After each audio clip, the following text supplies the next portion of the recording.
Welcome to another League video here on ModernNexus.com. I am Ryland, also known as Holy Shamgar on Twitch.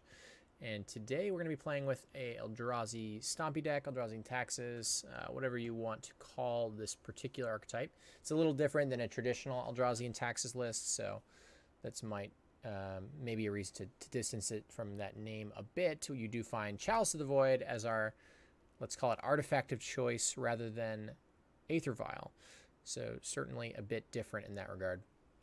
Though many of the familiar faces still present: Thalia, Thought-Knot Seer, Arbiter, Displacer, things like that. You find Smasher in this list, where you wouldn't really find that in a white-black Eldrazi and Taxes list. Tidal Scholar being present in those lists and not present here. There's certainly differences. Path, Push, things like that, absent from our list considering the Chalice. And we have stuff like Simian Spirit Guide and a far greater number of colorless lands, including Gemstone Cavern, both to help cast our additional Eldrazi and support quicker draws in the case of Gemstone Caverns and the Mana Monkeys.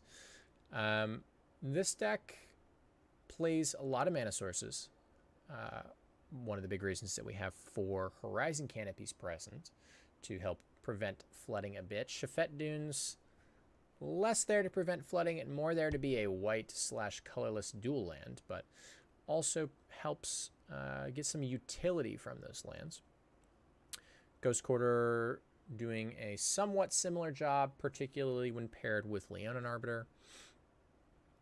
Other than that, like I said, a lot of the sort of expected crew and cast here to irritate our opponent while we find a way to beat them down with relatively sizable Eldrazi relatively early in the game. I think this list is pretty reasonable. These sorts of lists generally get a little less attention than the traditional Taxes Aether Vial lists. Those are often a lot more explored. I suppose a little bit less nowadays with the popularity of humans. But Chalice lists have always been a bit on the fringe of modern, at least in the last couple of years, if not always. And it's tough to find the right list. I think this list is pretty powerful right now. Chalice is reasonable in a high number of matchups. And again, modern can be a little bit of a matchup lottery. Keeping opening hands with this deck can be a little bit difficult too when you don't really know what elements you're willing to go all in for, what elements you aren't. Is Arbiter going to be any good? Like, do I want to turn 2 Arbiter? Does that matter? Do I want to turn 1 Thalia? Does that matter? Is this Chalice on 1 relevant? Can I keep a hand with these elements? Who knows? And in your blind game ones, you sort of have to feel it out, make your best judgment, depending on what the meta looks like in general. So that can be one of the weaknesses of the deck over a more traditional list that's a little bit better at like curving out, being less all in on particular elements. Gemstone Caverns and Simian Spirit Guide just force you to make those decisions a little bit more often when you're going in on particular cards. As far as our sideboard is concerned here, we've got quite a few options here. I should also mention before we continue that this list in particular comes from another content creator, Spider Space. You can find him on Twitch as well. He played this list both in the recent Modern Challenge and the Modern PTQ finals on this last this week. I believe EXO in the Modern Challenge, I don't remember the number of matches, 7 or 8 in the Swiss, something along those lines. Probably 8. And 7-2 in the Modern PTQ, just barely missing there. So yeah, I mean he's been playing Taxes decks for a while. Certainly someone who has a lot of experience with this archetype. If you're interested in more about it, you can definitely check it out there. I've played it on my stream a couple times as a donation deck list, even from him on a particular occasion. So I think the list obviously has a lot of work put into it. Still more changes can be made to tune it, make it a little better. Just recently up on Horizon Canopies, which I think was a good change to prevent flooding a little bit more considering how many mana sources the deck is indeed playing. But anyway, just a quick aside on that. The sideboard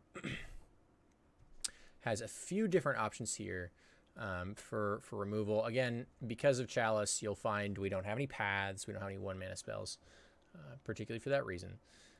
Worships, which I think have been a recent addition in Spider's lists. I'm not sure I'm behind them yet. I think they can often be a trap, but I definitely see the incentive of them, particularly with the way that the format is right now, with people interacting a little bit less than normal. So I like having access to them. I'm not sure I'm going to love them yet, but we'll see. 1 Ratchet Bomb, just as sort of an EE for our 1-color deck, right? It's hard to make an Engineering Explosives work in your white colorless deck. So 1 Ratchet Bomb present, just to deal with weirdo threats or multiple at once. Cast Out, being a versatile removal spell that you can side in some matchups that are a little bit grindier, a little slower, where you want to deal with weirdo permanents.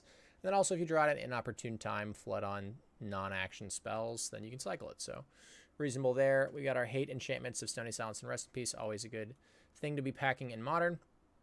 And then lastly, some Honor Guards, particularly exciting against humans. There are other places that they may be worth it, but humans obviously benefiting quite a bit from Enter the Battlefield triggers. A human itself even, Honor Guard, but it's certainly not helping its own tribe in that matchup. They need their Enter the Battlefield abilities to really be beating you down in a matchup like this. So Honor Guard helps quite a bit, and their primary way to deal with it, Reflector Mage, doesn't deal with it because it's an ETB. So they really have to be able to dismember it in that regard, and there's not a lot of those floating around in their sideboards. So Honor Guard, pretty great there, and that's why you'll find 3 of them in this board. So that's the list we're working with today.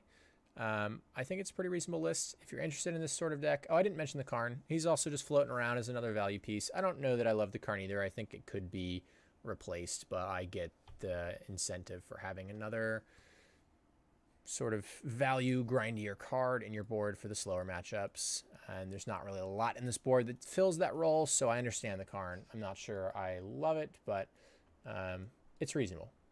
Anyway, that aside, we'll go ahead and hop in, see how it goes, and I'll see you in round 1 in just a moment.